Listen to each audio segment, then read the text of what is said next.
position ones get banned like crazy. I think Ricky is maybe the best second phase carry, and I think I've been myself, but the Ags is legit like mega broken. Are you really a Ricky player? Nerfed. That's I am. I am a Ricky player. Disgusting. Like I always say, it's not Arc Warden. It's not Tech. It could be worse. Okay, I'd rather play against Ricky, technically. Yeah, and if there's more Ricky fans out there, probably check out, what was it, this past Tuesday, Jinghu versus Cut. Get the fuck out of here. That's what I thought you were gonna say too. I was ready for it. Nah. It's like, let's go. Bringing out the truth. What was I was gonna give some props to Scourge McDuck's game on Tuesday. He had that Ricky game in their last game, and he went off a bit. So if you want to see a Ricky in a professional game go off, and he had everything to be able to do what he could ask for in the top level, go check out the Cut versus Jinghu. But here we are, more bans coming out, formidable 4 positions getting put on the bench here. Earth Spirit going to be taken away, where other teams were starting to roll in the Tusk as a variable option. Lycan's gone, Pango, Beastmaster, priorities on the offlaners. I know you mentioned Ricky as a good core being taken off the table. I'm surprised to see Troll has not been touched yet either. He's not banned and could be possibly picked up. So a lot of juicy options still out there. There's something messed up. A lot of teams prioritize. What's that, Gabe? I was just gonna say something messed up. You have a stand-in coming in, and then they ban out all of your heroes. Like, they took 3 bans on offlaners. They're like, we're gonna mess with this guy. We're gonna try and make him look bad. Unbelievable. I mean, I feel like if you're gonna target anybody, the new guy is definitely the right choice in most cases. I guess we'll have to wait and see. But Monkey King is another one of those heroes that it just depends on which teams are drafting. We see it first banned a lot, and then other times just untouched completely. Should also mention that Puck Coddle was kind of the combo that made Puck look really, really, not that he's not good otherwise, but with Coddle being out, you kind of have like a pseudo telekinesis forcing a break. So the Rubik Puck can technically be a decent combo. Ricky is still there. I'm gonna be a little bit surprised if he's not picked up as the last 4th pick or the 4th pick for each respective team. It's really good for both, I think. Venomancer coming out now.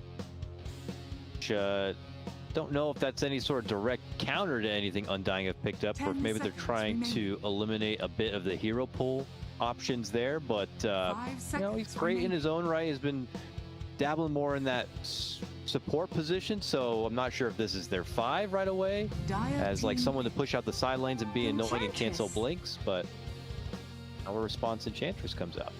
I kind of like the Venom more as a 3 this game, because you know that with the Undying roster, like no pipe carriers yet, right? And with the Enchantress pick, it's maybe looking more like it could be a 3 OD instead. Also, again, just the context of playing with the stand-in, it's pretty easy to just say to him, like, go down to that bottom lane, push it until the tier 2, and if they kill you, whatever, like that's going to be your role this game. Because then you can like play more as a 4-man roster. Again, it's not necessarily that like he's bad or something, but when you have that connection, we've been playing together as a team a bunch, sometimes it can be hard to inject another person into that team and like make really crisp decisions constantly. So I kind of like the pick, even though I don't really like the hero. I think in the context of this game, what's going to work well for them with the stand-in, I think it's good. I've been trying to look up just now online, Venomancer, how is he trending in your high tier pubs? He's getting a decent amount of play from teams and finding a lot of good success against the likes of your Mars, Hoodwinks, Monkey King if he does come out. But none of these heroes have really stepped up to the plate right now and has fallen short against the likes of your Rubik. So I can't help but think this is just some comfort pick, or maybe there's a bigger picture we're not seeing, but oh, interesting. Wraith King to OD. Last time I'm gonna say it, Ricky is ungodly. I would not. It's so good against the skeletons because you go Battle Fury now on Ricky. I mean, the Diffusal Blade isn't really a thing anymore, so that does. I mean, you can just buy Shard on Wraith King to counter it anyway, so it's kind of whatever. But what can they do against Ricky other than Coil? And with Coil or with Puck, you just have Smokescreen if you want to initiate first. So still looking pretty good, but there's still a lot of carry. I mean, typically I was talking about the second phase of bans is where we see a lot of position 1 bans, but Lyrical, you brought it up. That's not really the case. Targeted bans here today, but that leaves pretty much every carry still available. Like the the Troll Warlords, the Ursas. God, I have to look at the list. Monkey King is still there, I believe. Not that it's particularly amazing here. Yeah, I mean, the thing that's nice about the Ricky too, right, is like it's a way to get in on the Venomancer without necessarily having to like, you know, trudge through a bunch of wards or whatever. I feel like we've seen a ton of Ricky games where it's him against Puck Wraith King, but instead this is pretty nice because they know that they don't have much damage. Like you kind of run out of damage on Puck and Venomancer, at least in like a burst fashion, so they don't really have anything to take down the Alk quick. That's a pretty nice pickup. I like that a lot. Feed off those skeletons. I like it. 10 seconds remaining. It's a farmy kind of hero.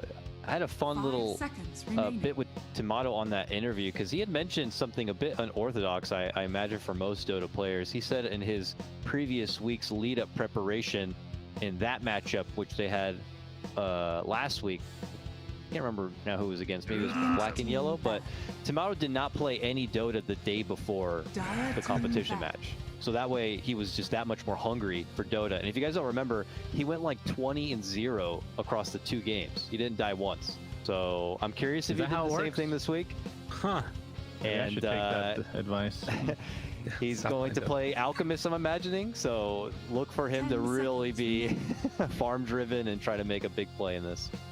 But as I mentioned before, Wraith King in the OD, that is very sus. I like checked out, and Wraith King is 42 and 102 against Outworld in top pub play. Like he loses against Outworld all the time.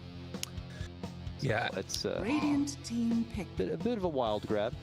I think that it's their thought process with it again is like have him sort of on one side of the map and the Venom on the other pushing, and just like have sort of free farm, but then also somebody that can be strong in the lane and play with the Rubik. So I kind of agree that it could be tough, or whoever they're going to end up taking as their 5 if Rubik ends up being 4. I think that 5ManMidas are in a lot of trouble though because of the Alk pick. I think the OD against Wraith King is like, if you can have a good Wraith King game outside of the OD, it's not the worst thing in the world, but the Alk not having an answer right now is going to be rough. And they ban out Abe, they ban out Timbersaw, 2 of the big counters to it.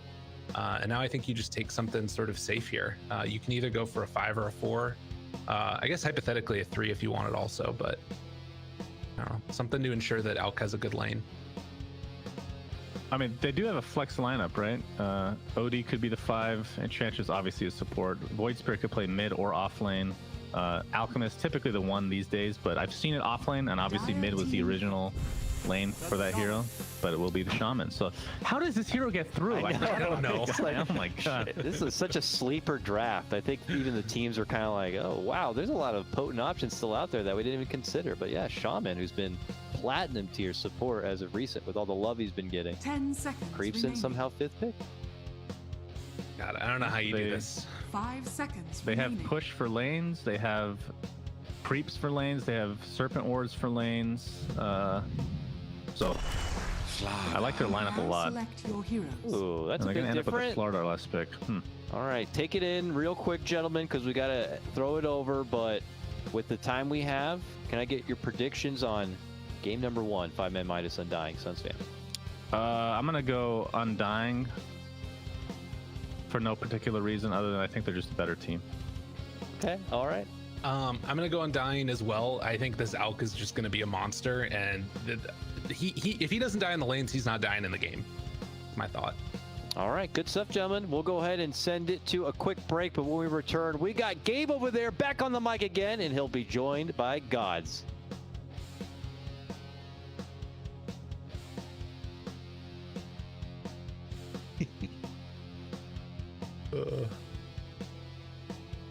I need to get an undershirt. It's so hot in my room.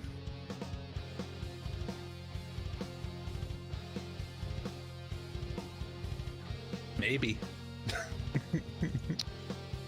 No word from Jenkins. Hope he's okay. Man. Yeah. You go all in on GME. Oh no.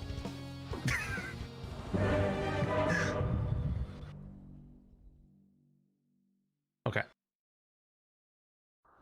Cool.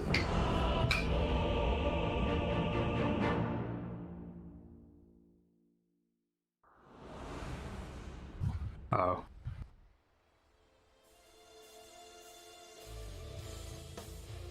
This pleases me to no end.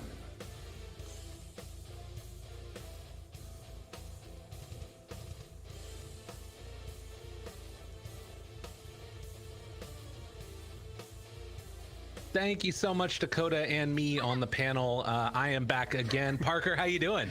I'm excited for this game. Thanks, Gabe. I just saw you, and now I get to spend some more time with you. It's great. I'm loving it. How are you doing? I'm doing good. You know, it's been a nice morning. Got some coffee, woke up early, now ready to watch some more Division 1 Upper Division Dota. And I think this Undying team has a lot of people excited. 5ManMidas, they've, you know, struggled in a couple of games recently, but this draft, what do you think about it? Because I talked a lot about it. I want to know your opinion. I think it's a very Team Undying type draft. They like putting Tomato on these like hard carries. He is a big Alchemist player. And they have the, you know, kind of maybe a slightly different Doobie hero who's more known for like his Undying, his Chen and stuff. But Enchantress is very similar. This is like a true hard 5 where your only job is just to secure your carry, his farm. We saw Fly do the same thing on EG, play Enchantress 3 games in a row in their first best of 3. I think Undying are just in their comfort zone right now. Yeah, and that's what you want to see going into this game. I think that the, you know, talk that the interview was that they had during the interview, both teams highlighted that lanes are going to be really important.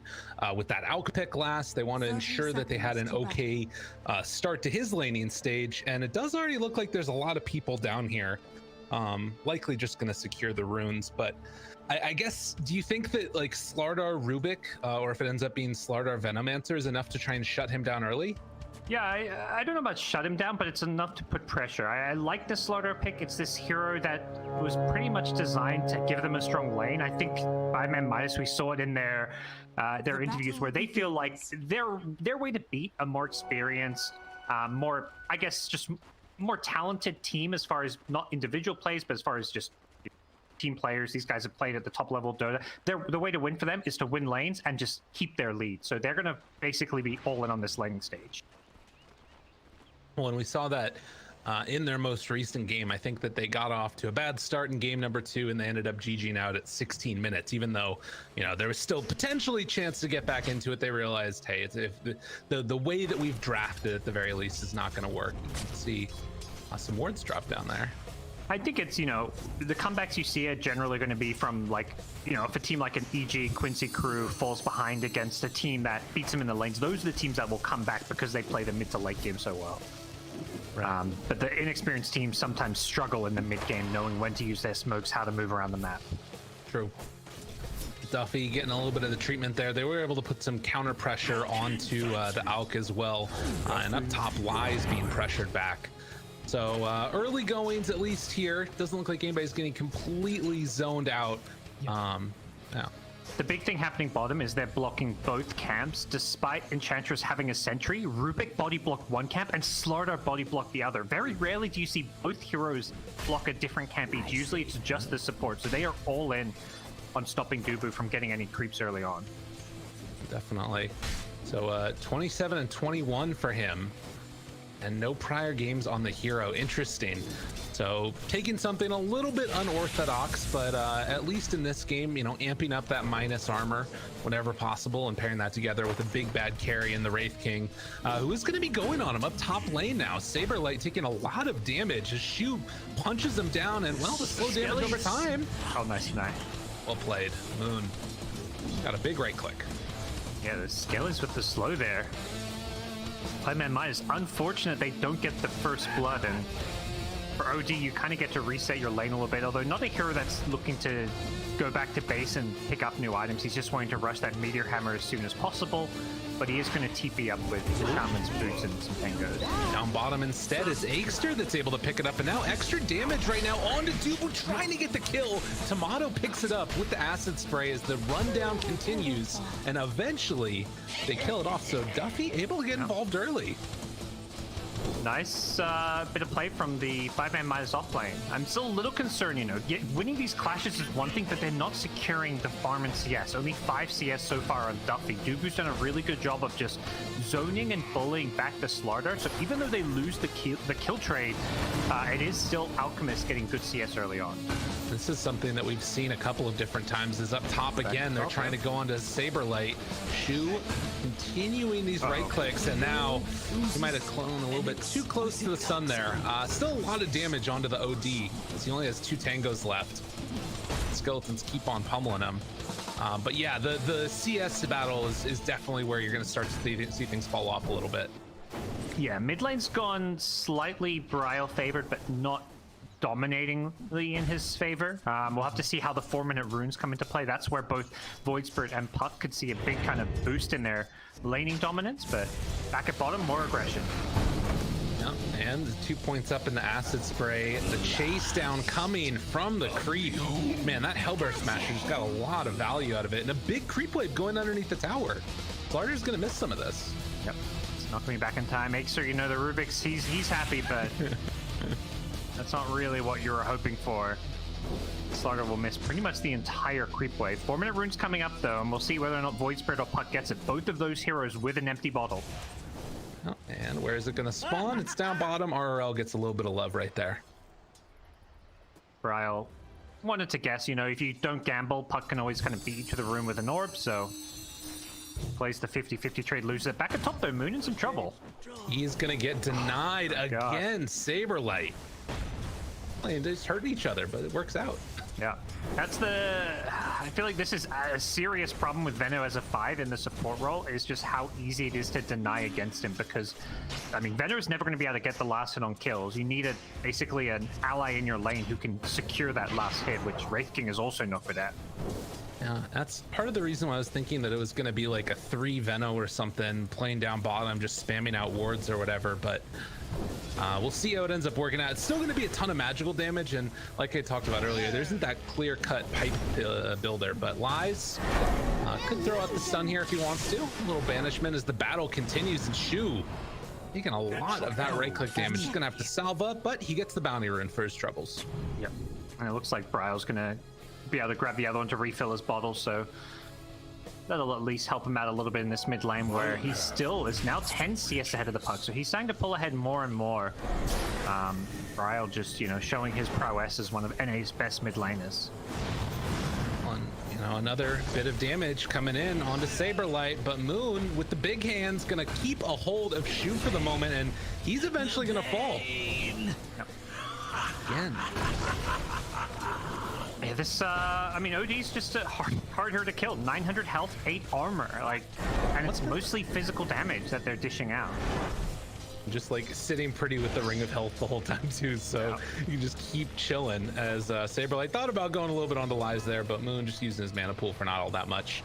Yeah, this is a very interesting one. Should mention Aikster's had a really good game getting all that CS underneath the tower. Now he's going to have arcane boots, but it's coming at the cost of Duffy a little bit, who's going to be ran back by Tomato, netted by the creep, and they're just going to try and spam things out. So they're giving up a hard 3 for a 4 that's getting a little bit of extra XP. Yeah.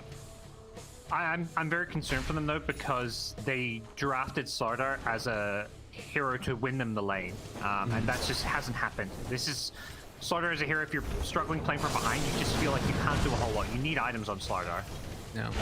Moon may go down at top. He's trying to just trade his life, it looks like, for the other side. Skeletons and Venom. Yeah, they still have the Astral, but yeah, super dead. No, Rubik, the classic Rubik play, steals the kill, but here comes Brile. Yeah, trying to hit now, gets the remnant onto Shu. Chase down is there, they hit the Gale. It looks like that's going to be the end of the road as Puck has made the rotation. Heads up play to realize that they had overstayed their welcome, and Saberlight looking like he will end up falling. They get that kill, but they won't pick up Brile. Yeah, I think they saw the Puck TP from mid, which is how they knew to just immediately back off. It looked like they could probably go for another kill there, but they knew Puck was coming and they just absolutely bailed. Dire's middle tower is RL, under has he gone too aggressive here? No, he's going to be fine. Moon Meander in the Radiant's top neighborhood. tower Both is teams under playing around attack. this mid lane in this tier 1 tower. Yeah, This is tough, and Dubu actually spotting that the puck is coming back in to keep the pressure off the towers. Now they show up with Moon, and RL now is in a little bit of trouble as everybody made the rotation over for him. Throws out that orb and can jaunt away, but that might mean it's Akester's turn to die instead. No matter what, somebody was going to go down there, and Akester ends up giving his life for the cause.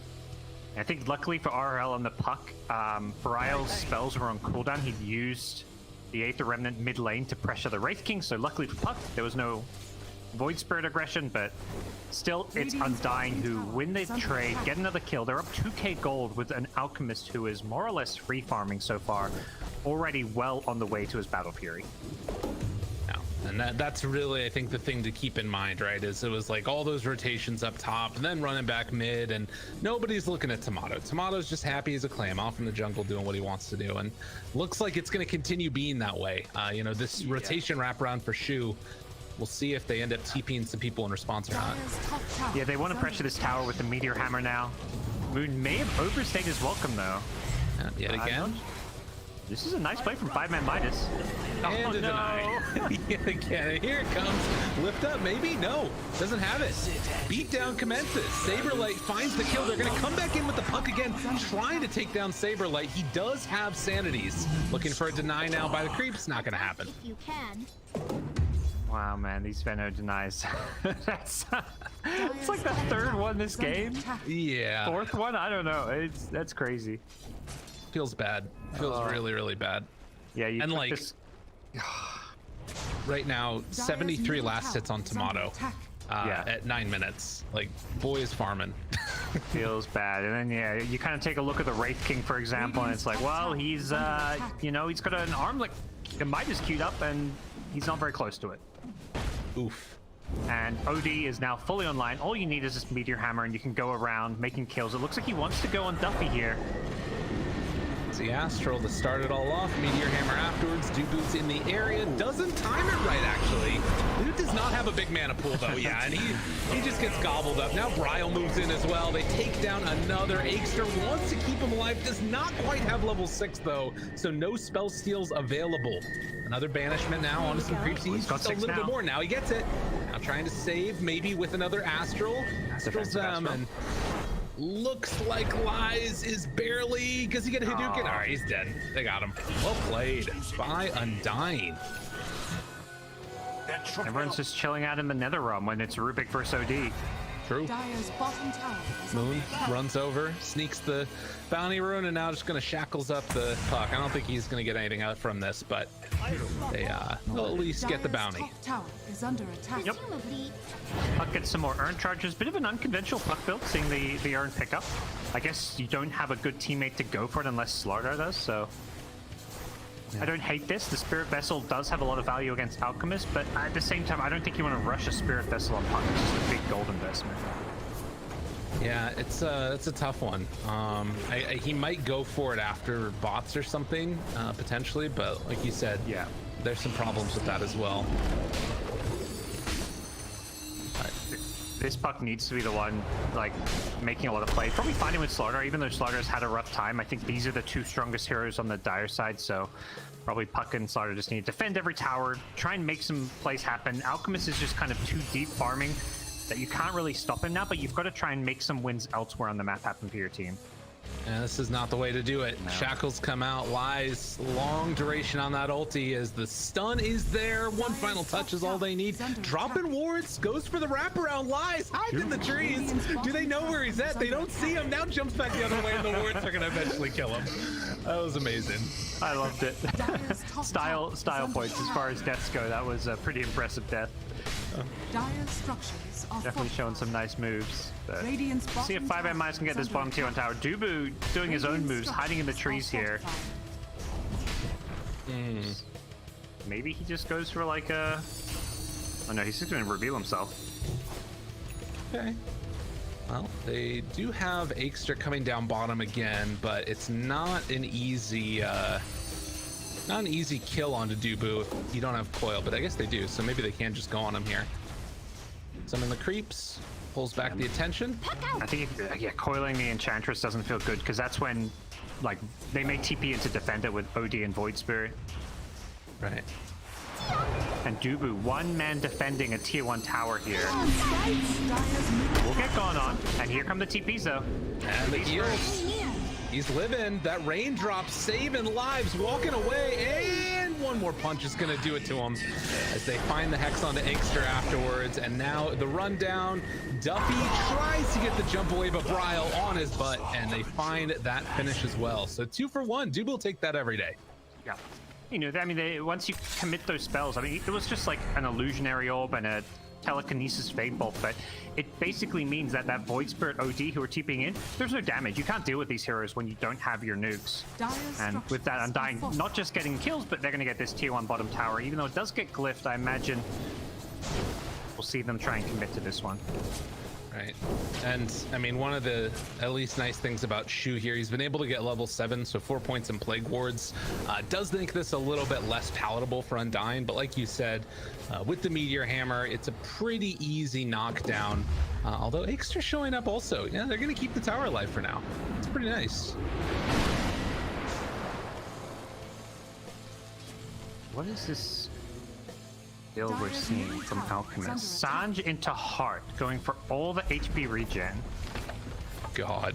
I've only seen a little bit of Alchemist play in this patch, but this is, you know, I like this. 24% self HP regen and lifesteal amp, so you get so much regen from your ultimate, plus the Heart of Taras. The synergy between these items is going to be really nice. I don't think he dies again this game if he gets this. Yeah, he's going to be unkillable. I think that's pretty safe to say. I mean, I guess then the argument is you can just focus on killing everybody else and maybe... do you think he has enough damage if he does it like this? You can definitely just kind of run away from him. He doesn't have like any kind of abyssal blade or way to kind of stay on top of people, but hold that thought, here come Undying. Inkster got him yet again, lifts to try and slow it down, but eventually he will go down here, although assimilate afterwards, jumping in from RRL. What more can they find? Another big stun. Shu is on top of all of them. Doesn't have ulti, but can start summoning these wards and dropping them down on their head. Saberlight will find that follow-up stun as Duffy eventually goes down. Now Bryle, and that gives them the level, so they do pop the ulti. Bryle's fallen. Now Puck may be in a little bit of trouble as well. Moon is here for the long duration shackles. Bryle's still able to live a little bit longer, but I think that Undying might have gone a bit too far. They get punished a bit here. They're trying to chase down 2 for 1, and Dubu barely able to make the escape. So Moon, he'll have to give up his life, but a nice win there, at least for 5ManMidas for a bit. Yeah, and they do that without the Wraith King too, so definitely some signs of life there. I think Undying got a little bit overconfident. A 3-man move into that enemy triangle.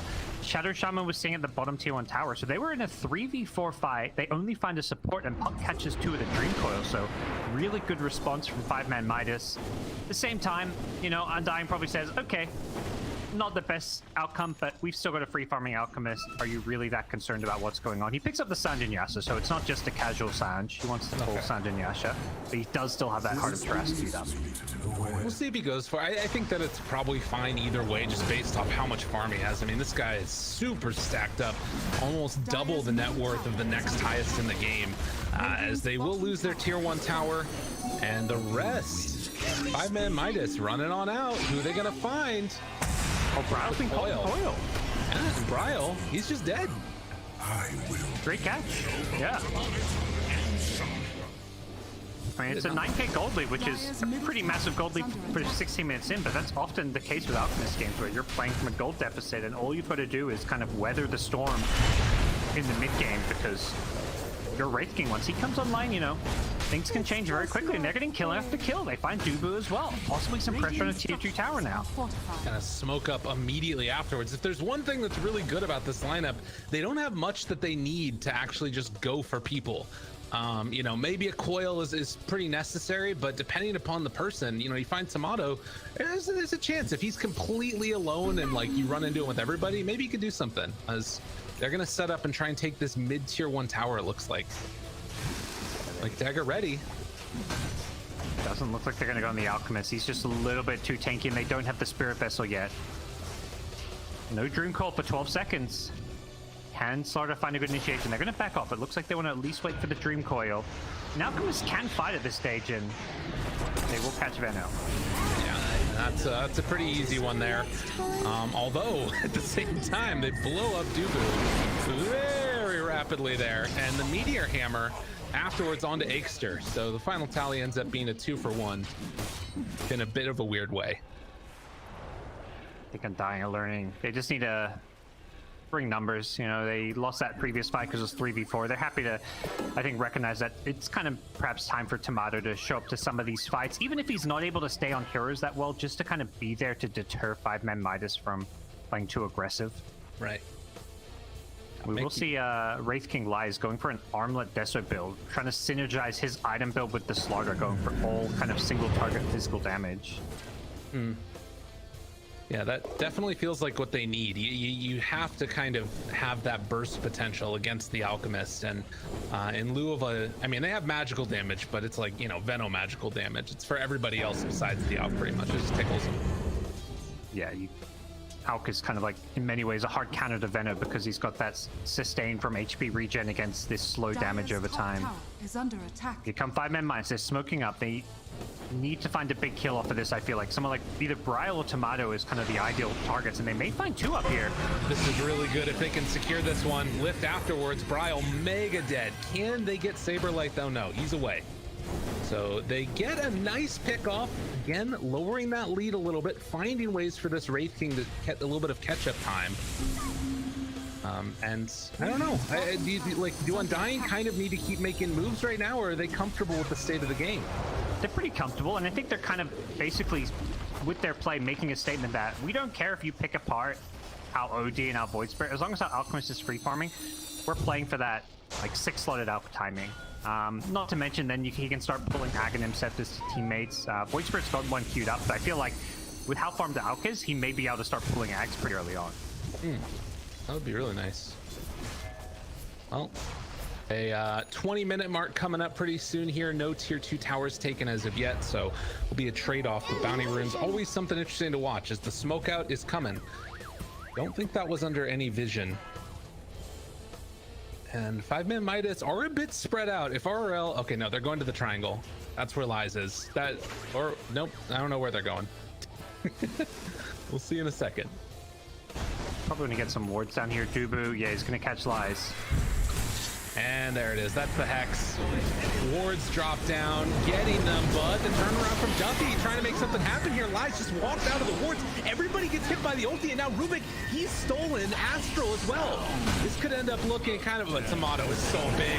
It is impossibly hard to fight into this one right now.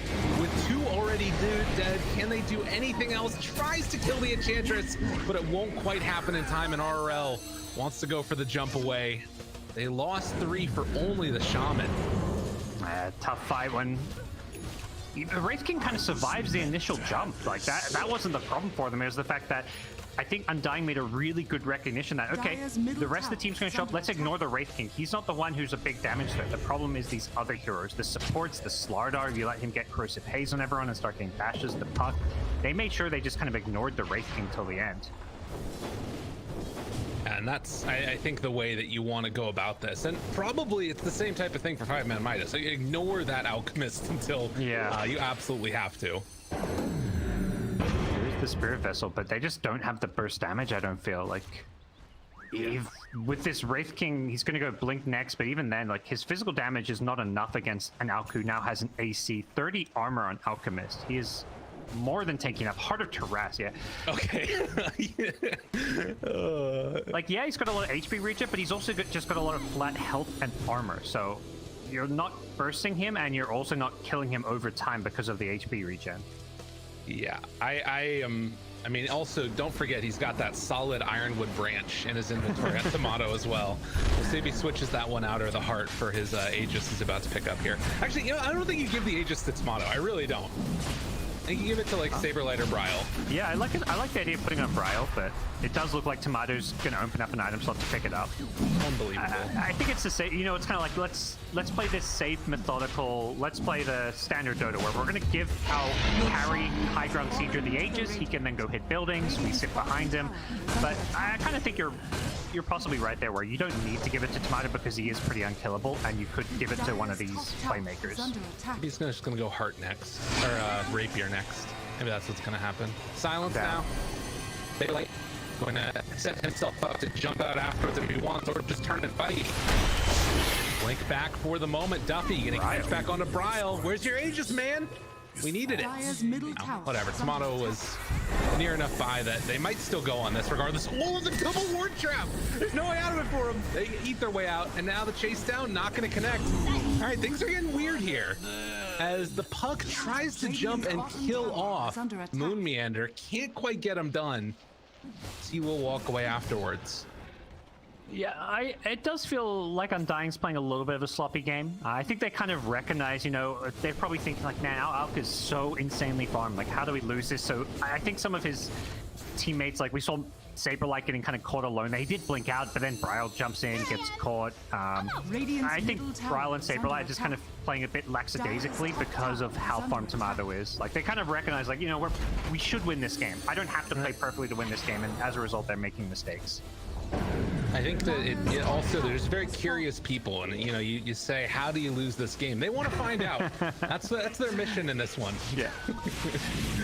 Well, it's, you know, it's not a done deal yet by any means. Right. More than double the net worth right now for that Elk, and they take down that tier 2 tower, take the outpost. Now we'll see if they decide to just go straight mid or if they want to go down bottom next instead.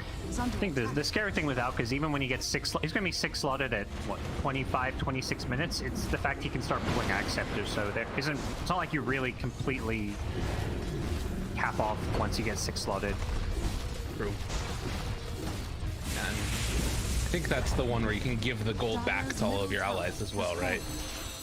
The giving the Aghanim Scepter thing as well. Yeah. So Get that Berserk Potion. I'm not sure it's particularly useful this game, but you know. Oh, right. I forgot about that. Who'd you give that to? I guess the OD for the attack speed. I mean, I mean, you kind of can just use it as a save for the Dispel. Although I don't know what you're dispelling. I guess you dispel off Corrosive Haze. That's kind of nice. All right, I like that. I wouldn't mind Enchantress either. There we go. That's the real dream. Just have her, yeah, start pelting away at people with impetus. Oh, I think you can give it to yourself too, can't you? I do not know. Well, meanwhile, coil snapped, and Bryle gonna get brought down again. Find pickoffs everywhere you can. That's the play right now from 5ManMidas. And they might find themselves another one as Saberlight spots him running through the river. Waiting. Bounty rune picked up. Hex afterwards. Good silence. Tomato those here. Oh, Tomato's here. Be careful, everybody. But a banish. Okay. Extra saving the day there. It does mean that Tomato dodges the stun.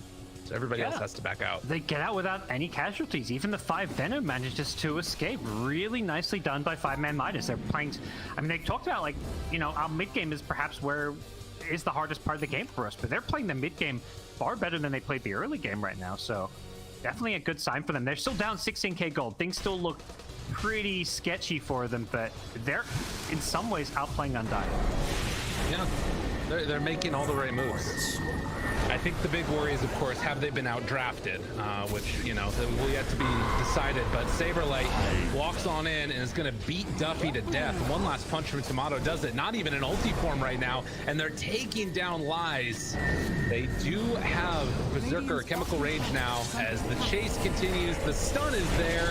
He's coming back in a moment, but I think it's only to get brought down yet again. Taunted in on top of him. Ooh, Quail there on to 3. A good save from Akester. Is it going to be enough, though? Needs to walk out of there. Impetus shot coming through. Not enough with our Armor Toggle. So they will lose the Wraith King, and Tomato up on a high ground, hitting the tower. It is really hard to deal with this right now for 5ManMidas. Seems like all they can do is just keep spamming this Astral, the Rubik. Really nice steal. This is why we've seen Rubik be so effective against OD, but it's just delaying the Tomato siege. It's not preventing it. Right. And they're going to use another glyph here as well as Tomato. I mean, even without his ulti, like, his regen is just so ridiculous right now that it doesn't matter. 101 without ulti. Yeah. Like, That's scary. that's insane. What's he get up to with the ultimate? Maybe find out in a second here. He's going to go for the tier 3 tower. They lose the Aegis here, but doesn't seem like Tomato really cares. No. not really at all. As the Meteor Hammer is going to get dropped on the barracks yet again. Side lanes being naturally pushed out, but they're even going to commit the wards with this one. And buildings are falling. They can take down these wards with the Plague Wards. That's at least a nice little pickup. Again, playing with that Venomancer, but there's just not enough damage in the world. Yeah. And what we saw there is kind of why they give Tomato the Aegis. Not that it actually mattered or was used. They got the Rex without it, but the idea is you win Dota by putting your super farm carry on the high ground hitting buildings. And Tomato just gets a free Rex. They can't even initiate in because of how farmed he is and unkillable he is. Oh, they denied both barracks. I didn't even realize that. Nice. A lot of denies this game. Yeah, you gotta take your wins where you can get them. Does end up getting the Berserk Potion. Okay. We'll see if he can use it on himself in a second here, but I feel like I remember reading that you could. Regardless, going out. I don't know about going out. Yeah, that's a dangerous one. They're gonna jump on Dubu now. Astral to save for the moment. Now they turn, want to try and take him down. You can use it on himself, and now he's running back in, and he's gonna kill off that Slardar. Takes down the Wraithing yet again. And it looks like Lies is about to also drop unless something magical happens, but the bash is there, the Hex afterwards, Moon's got shackles and things get really dicey.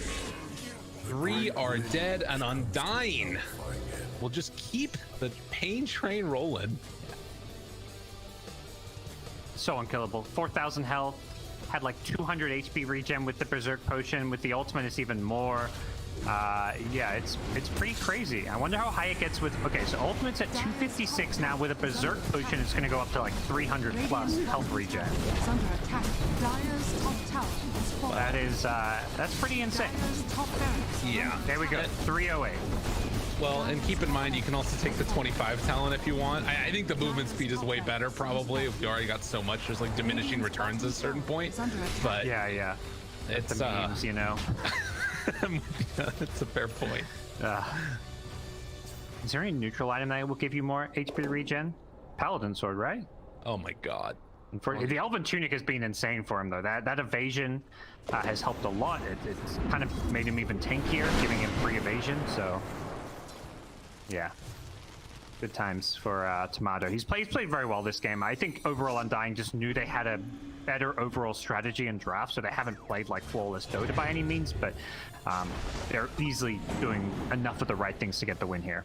Well, and over 1,000 GPM right now for him too. You know, it's been a little while since we've seen that, but definitely embodying just like the massive amount of farm that he's been given, and you know, free time just to sort of unload on him. It's looked really, really good. And now, do they decide to just go all in on tier 4s? Like, I think they can do whatever they wanted, honestly. Astral stolen yet again. Stun gonna connect now onto Tomato, and another one, which means that Alka's gonna have to sit there and be stunned for a moment. Another Astral, because why not? Another? I'm not gonna. He did have one more, but this Alk not interested in pulling any Aghanim Scepters. Says you guys buy your own. So both Odie and Void Spirit buying their own as Tomato has a BKB queued up. Buys a Moon Shard now. Just chomps away. He doesn't even... He's so confident he doesn't care about buyback. Right. I think that's completely reasonable as well. As the Meteor Hammer and the wards are going to be dropped down. Everybody's just gone from this world. RL drops in the coil, containing afterwards. They have another Astral in a second if they want to try and keep him alive a bit longer. But the Abyssal Blade is there. Astral from Makester trying to keep him alive. Undying are tired of your shenanigans. They're going to kill you off. Take down 3, likely 4, and yeah, GG. It's over. It's mega over. It's been over. Good stuff from Undying. Good draft. Great Alchemist pick. They played it well. You know, they kind of showed why they're one of the perhaps dark horses to take a top 2 spot here. You know, they're going to have to get through the likes of Quincy Crew, perhaps EG, Sad Boys, and for Zoomers to get that top 2 spot, but they're definitely not a team to kind of just look over and say, oh, you know, they're not going to the major. I think this team easily has the players and the pieces and, you know, the team play, the